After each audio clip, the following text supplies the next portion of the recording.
And it's time. Oh, I saw a little bit of green in there. Look at that. You're muted, Jinx. But all is well. All is well over here. Hello to everybody tuning. No, not happening today. Hello to everybody tuning in online and everybody who is watching this in the future. And hello to all of our guests. Thank you for joining today. As Tristan is figuring out his technology, I can't. Okay. All is well. So, one way or another, again, we welcome you to a new episode of GPS Live for this week. It is the week of March 17th, 2023. Thank you, Ivy, for joining. Thank you. Appreciate. Much better. Welcome to the party. And this is the part where I say, and by the way, my name is Jonathan Singer. And I'm Tristan Morris. Yeah, there we go. We got it. There we go. First off, thank you, Abby, for the nice comments on the hat. I felt a little bit festive today. And again, for those watching this in the future, over here in the States, we have St. Patrick's Day today on this Friday, March 17th. And if you're joining us live, thank you so much for your time. And if you're watching this in the future, thank you again for your time and also for exploring the past. Yeah. As always, we love seeing your comments, your interaction. Give us some feedback. Has any of this stuff that we're talking about, relevant to you? So keep it coming. Keep it going. Let's have some fun with the show. So Tristan, how was your week this week? This week was pretty great. It was a pretty good week. We had some nice stuff happen on our end. So we have a new series of videos that we've been working on and putting out. The first set of them is out there, and the second set's coming soon. But it's security in 60 seconds, and it's a game show where I ask different security practitioners at GuidePoint about their particular practice. It's a ton of fun. So we worked on a bunch of that, and then we also this week got out the monthly Great Ransomware Report, which is a really interesting one this time around. There's some interesting stuff happening kind of in the education vertical. We're noticing some trends around attacks in education, and we're going to cover that a lot more on the quarterly report next month. So that's going to be a ton of fun. What about you, Jonathan? Always an exciting week over here. I'll tell you what it's a full spring break in my neck of the woods. So school's out and everybody's having vacations, and it's fun and it's beautiful. So can't complain one bit. Nice. Yeah. So we got some really good stories lined up for this week, don't we? We got some really fun stuff. Yeah, we've got some interesting, fun stories, but before we get into any of them, we do need to say that the views and opinions that Jonathan and I express are our own. They don't necessarily belong to GuidePoint Security. We are not official spokespeople of GuidePoint Security. We're just two dudes talking about security stuff. Remember before the show, right? It's like the little chin people. We're just talking heads. We're just talking heads. Yeah. With opinions, apparently. We should definitely reference things that happened off camera, not live, for sure. That's gonna be the funniest. Cool. Well, you wanna stage us up for this first story? Yeah, let's go for this first story. This is one that you found. That's pretty cool, I think, and interesting. If I could find the actual tab, there we are. So this one came to us from the Hacker News. It is about a new GoLang-based botnet that is going after in routers and servers and causing all kinds of DDoS chaos. But it is very clearly built by weebs. To simply put it, right? It comes to us with the name of Hinata and Hinata yeah. I'll be the first to say that was not. I'm not a Naruto fan, but apparently this comes straight out of the Naruto anime after a character Yep. from the series, and that's what they're naming this particular Golang-based botnet after. And Right? it's throughout the like the file name structures and code as well. It's like they just have references to Naruto, Yeah. which is pretty great. I also though find like there's a little bit, I don't know if it was intentional on their part, but there's a little bit of like linguistic punning in there, and that it is a botnet, but it's not a bot. Like it's not a like, I don't know. So in English, he's not a bot. He's not a bot. Not a bot. As you can tell, all of our viewers and listeners online, we are having a great day today. It's a wonderful day. And the double down I really like about this particular not a bot is that one of the routers and systems involved happens to be a Huawei router that is being targeted, which kind of comes as almost like one of the things where then it's probably not from a particular country that is generating this stuff. What's really interesting is that it's a low-hanging fruit bot. And what we mean by low-hanging fruit is that it's really just going after unpatched, well-known vulnerabilities in devices as far back as 2014. And it's kind of just saying, in particular, but the vulnerabilities. The vulnerabilities, yeah. The group, you're correct. The group has been around only since 2022, right? December. But they're targeting some really easy, low-hanging fruit stuff that's been out for many years that should have been patched by now. And when they're not patched, these are the kind of things that happen to you. You get taken over, and you get turned into a member of a botnet. Yeah. And it's they started in December 2022. They were using just a generic Go-based Mirai variant before it switched over to this custom malware that they built. Starting in like mid-January is when they started seeing this. But there were some interesting statistics that you were kind of going through in relation to what this botnet is capable of. So what were those? It absolutely brings me back to a time when I used to work in a data center, and we dealt a lot with DDoS attacks, and this was way before like the modern DDoS protections. We over a decade ago used to have appliances to kind of target some of these things. But I'll tell you what, from what I'm seeing, the DDoS systems themselves haven't really changed, and so this particular botnet uses a couple of different protocols to carry out its DDoSes. So stuff like HTTP, UDP, TCP, and my favorite, ping ICMP.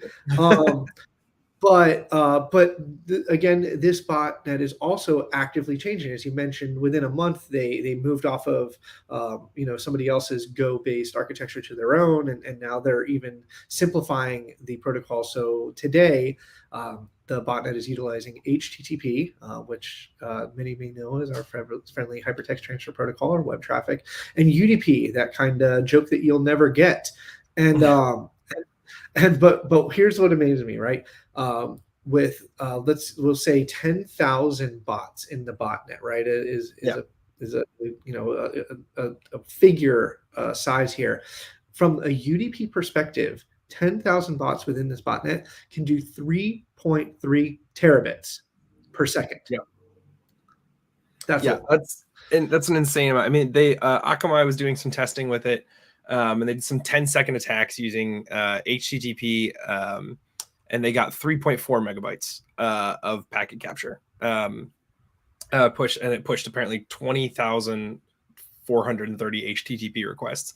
But the UDP flood was just 6,733 packets for a total of 421 megabytes. Like that's the difference between those numbers is insane. Well, this takes it back right where UDP allows this volumetric or this reflective attack such that a small request is sent, but a large response is given in return. And so it's magnitudes larger.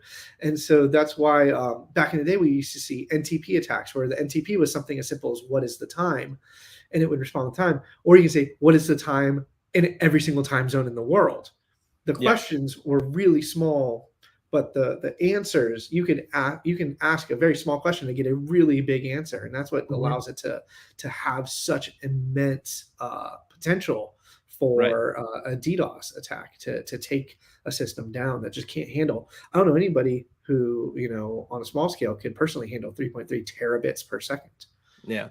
Speaking of asking small questions and getting very large answers, you guys should all go watch Security in 60 Seconds with James Halsworth about privilege access management. There are some small questions and some large answers throughout that series. But yeah, this is an interesting botnet to keep an eye on. I always find it kind of fun to watch botnets that go from like, hey, we found a new botnet, to like a year later, like, this botnet is still a huge problem. Like, Yeah. this needs to be taken care of. And I think one of the tricks that was revealed as part of this was the fact that, we have really complex, multi-threaded, multi-architecture, multi-core operating systems in today's environment, where legacy systems were single-threaded, maybe hyper-threaded, right? So two threads. And that's how many operations can simultaneously take place. Modern, computers today, we're talking 16, 32. There's some cores out, processors out there that are in the hundreds Yeah. of thread capabilities.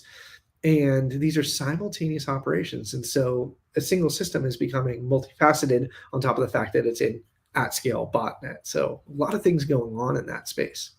Yeah. But yeah, it tracks with the general trajectory of all cybersecurity problems and threats that we're seeing, which is that, like, the ease of use and the sophistication and the cost, right? Those three like key factors, like how sophisticated is the attack going to be, but how easy is it to launch, and how much does it cost to launch it? Those three are like really converging in this like kind of weird sweet zone where it's like they're getting really sophisticated, but they're getting super easy to use and super cheap to conduct. Like, Yeah. it's an interesting kind of convergence. We're seeing it across stuff like DDoS attacks. We're seeing it in ransomware, with ransomware as a service. Ransomware is getting much more complicated and much more aggressive, but becoming just like commodity things that you can pay, compared to the potential payout, a few bucks for, right? Like, it's pretty insane to see that kind of all coming together. But we do need to jump to the next story because we're burning some time here. But speaking of with this one, it was looking at the router flaws in the routers that needed to be patched. That leads us to our next story. Project Zero, Google's threat research division, has released a list of 18 pretty terrible exploits that cover a lot of really popular phone models. Basically, like a huge swath of phones from Samsung, including the S22, their mid-range phones in the M series, the A series, some of their more affordable phones that are very popular, A33, A21, A13. All those models are covered under this series of exploits. The actual Google's own devices, the Pixel 6 and the Pixel 7 series, were both included in this. Some mobile devices from Vivo, which is a pretty popular kind of like off-brand for Android phones, and then a bunch of wearables and a bunch of vehicles, because these exploits specifically target the Exynos modems and routers that Samsung makes and get put into a ton of electronics. So four of these were very severe vulnerabilities, one of which has been patched already in the security updates for Android for March. And then 14 of them are less severe, but there are also, interestingly with this one, 4 that Project Zero is kind of breaking their own disclosure rules on. They usually, as soon as they have discovered something, they try and get word out about it. But these 4 that they discovered that are not part of these 18 that were released are apparently so severe that they're choosing not to disclose them until they can make sure that they are fixable, because they allow so much power and access to devices when they're exploited. This is a really interesting story, especially as someone who has a Pixel 6. Well, hopefully you get your updates as soon as possible. But really, what it sounds like is happening here, right, is this Exynos chip, this modem developed and implemented in all these different things, right? Produced by Samsung. What's happening is there is an entire another, think of it as like a mini computer that actually happens in these phones modems. So, when you think about a standard computer, you've got your CPU and you've got your RAM and you've got all your supporting components around that. But cell phones especially have extra modules that help it communicate with either GPS satellites, cellular towers, Wi-Fi, any of these other radio devices. Are additional chips, and these additional chips tend to also be, kind of little mini baby computers in themselves. And that's what's happening here is attackers have a potential way of compromising not necessarily the operating system or computer part of the phone, but actually what they call the baseband level. These are the specific modem chips themselves that are oftentimes out of sight, out of mind, out of user interaction, but are 100% like, in line with the data that's flying through your phone. And when we're talking about stuff like access to data around cellular calls, text messages, the cellular, data that, web browsing and stuff like that, all without the victim even being alerted. Yeah. It's kind of crazy. Like the four of the vulnerabilities that they talked about are actually like the reason that they are considered so severe is because the only thing that an attacker needs to know is your phone number, because all they have to do is be able to like initiate that data connection to the to the processor itself, and basically from there, like they've got baseband access and they can start looking at all of the data that's flowing in and out of there, and remotely run code directly within that baseband level so that they can start viewing anything that's flowing in and out of your phone. And when you think about just by their very nature, the way that we use mobile phones, right, the way that we use our cell phones and our smart devices, there's virtually nothing that takes place on a smartphone that is local only to that smartphone, right? Like almost everything that we do is flowing in and out of that single kind of point of failure within this. But just knowing the phone number and being able to initiate that communication, they can run that code. So right now, like I said, one of these has been patched in the March update for Android. They're working on the rest of them, which is great. They know about them. They are working on it. But the reason that they chose not to disclose those other four that weren't part of this group of 18, at least it seems like that to me. It's kind of confusing because there were 4 that are severe, and then there's 4 that are like too severe to disclose, and I can't tell if there's overlap there. But it's like extreme severe. Yeah, extreme severe.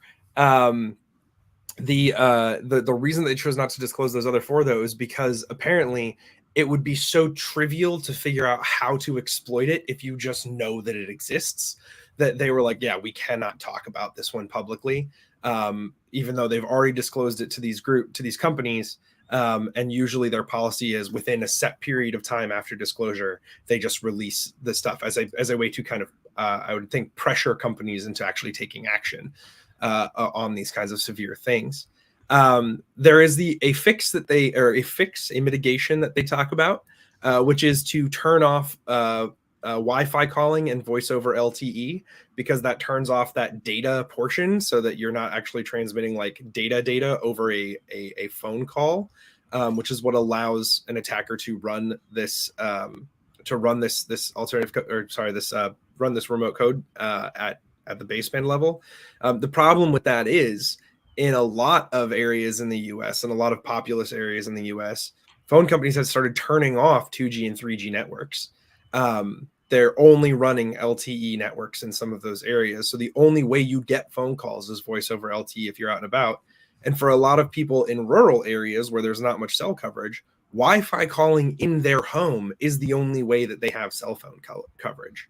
So by turning off those 2 things as the mitigations for this, you're essentially saying no more phone.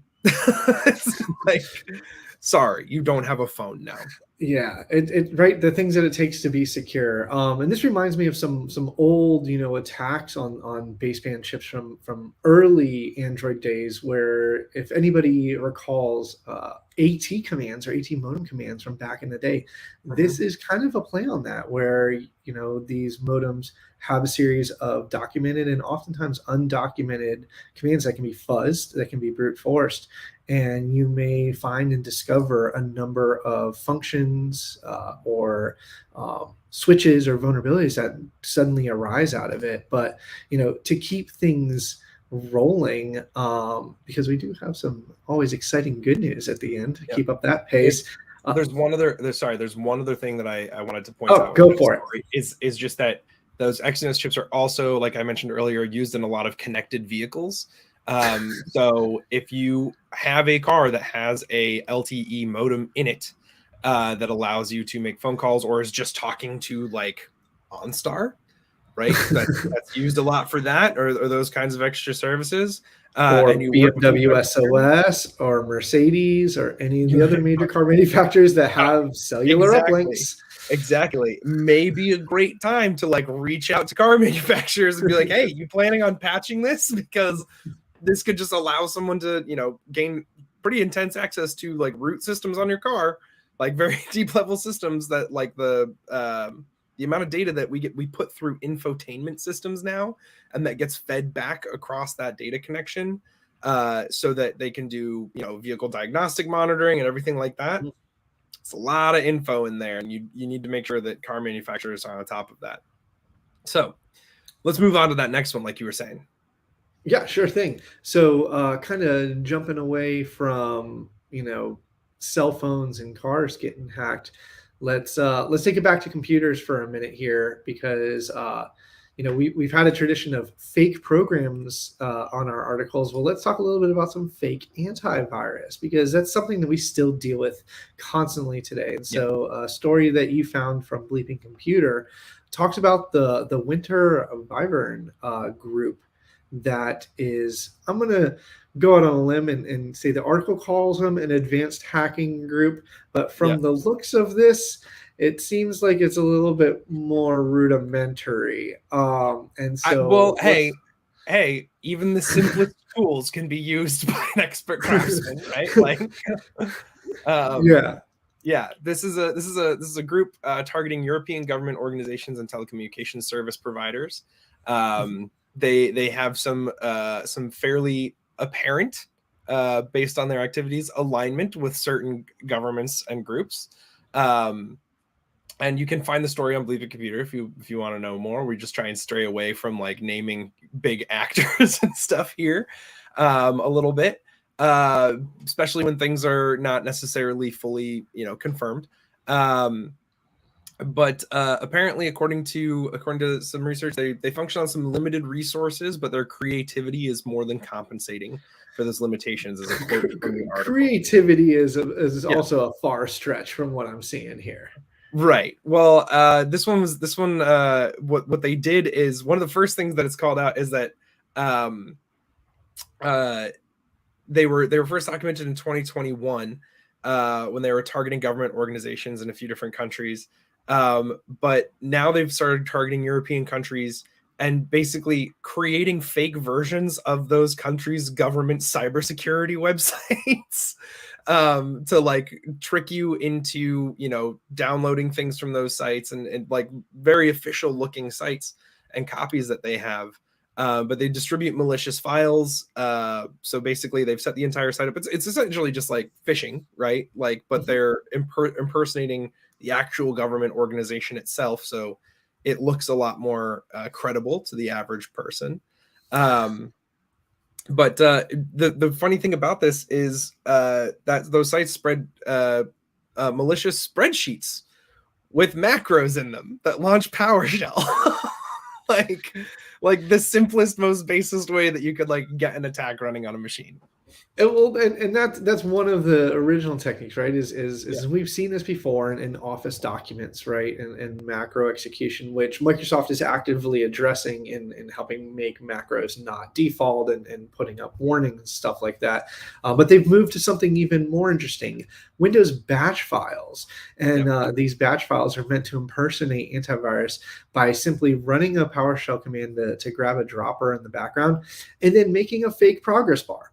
And what I mean by fake progress bar is it literally is like 3%, wait 3 seconds, 7%, wait 2 seconds, 13%, wait 4 seconds, 22%.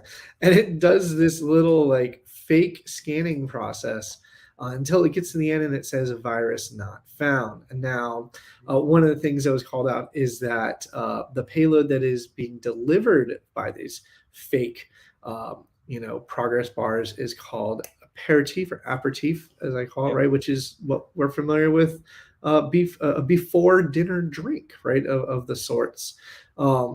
Again, is not a whole lot of complexity in here, but again, we'll give them a couple points on creativity. Yep. Malware's hosted on compromised WordPress sites, so more low-hanging fruit out there. Keep your websites patched, especially if it's WordPress and the plugins. And then finally, they're using hard-coded URLs that can be targeted and taken offline. So, it's pretty interesting stuff The here. Very simplistic. malware is capable of automatic file scanning and exfiltration, taking screenshots, base64 encoding, and sending it back to that hard-coded URL. Again, all things that are possible just through PowerShell. I just did the math, by the way, on the actual script, and that according to the screenshots that they've got there, that progress bar for scanning for viruses is 32 seconds. So it's a pretty if there's an efficient antivirus scan out there capable of scanning my computer in 32 seconds, yeah, I would love that. That would be great. But yeah, one of the things that I find funniest about this is in my previous life, building demos to show off what cybersecurity tools were capable of catching. I would find APT groups and I would look at their attacks with Threat Research Group, and I would then rebuild those attacks using off-the-shelf tools and things that were already on a computer. I would have built this script in PowerShell and delivered it through a macro in a Microsoft Word document as a way to like show off what cybersecurity tools could like see and track and like and things like that. This is exactly how I would have done it. So I find it really funny that it's like, this is an APT group. And I'm like, ooh, can I put on my resume now that I'm an APT group? Yeah, it's good to know that there's still, people that aren't doing very advanced things, but at the same time, it's sad to hear that these are still working, and we still have a long way to go. Let's round out with some good news. So we have a couple of feel-good stories, right? Yeah. Do you want to tell us about the first feel-good story, please? As we both click the I know we're so excited to talk about good stuff. Well, the first feel-good story is really just the March 2023 patch Tuesday from Microsoft has fixed several 0 days and 83 flaws. 9 vulnerabilities have been classified as critical for allowing remote code execution, denial of service, or elevation of privilege attacks. And they've gone ahead and fixed a bunch of this stuff in the March 2023 update. But the 2 0 days that were fixed were specifically CVE 23397. There we go. That's what my brain was trying to do. And then 24880. So smart screen security feature bypass and Outlook elevation of privilege vulnerability were both fixed in the 2023 patch. Both of those things pretty severe.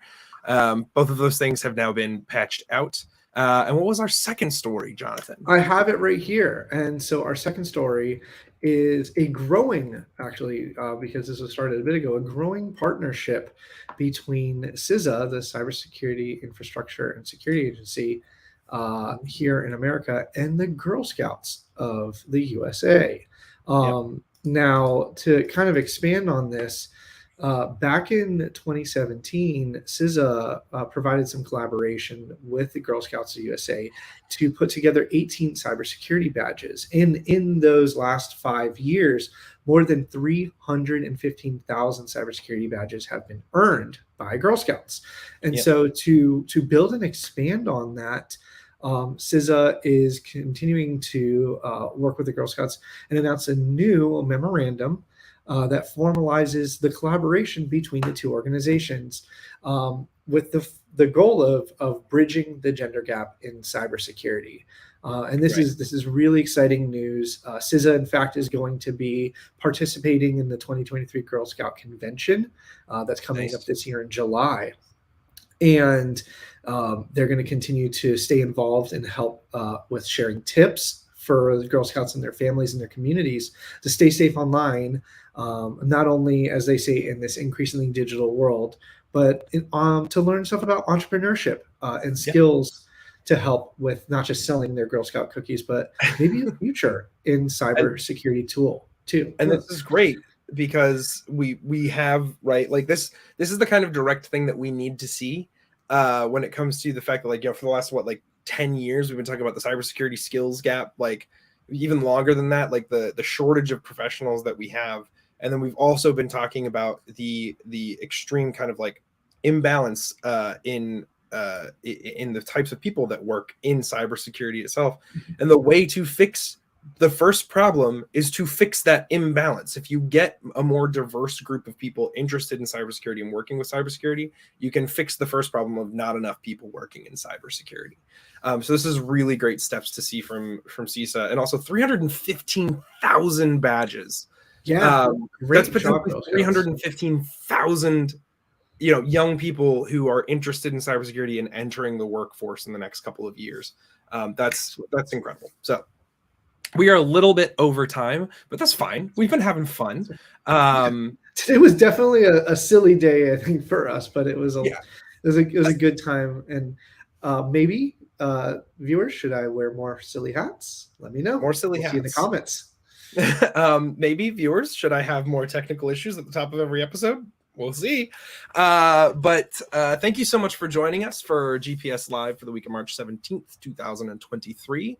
On behalf of Guy Point Security, I have been and will continue to be Tristan Morris. And I am Jonathan Singer, making the cybers happen. Making the cybers happen. And we will see you next week. At the same time, well, actually, Jonathan will see you. I will be out, but we will be back next week. Which guest will I get for the show? Oh, we shall see. But thank you so much for joining us. We'll see you next time.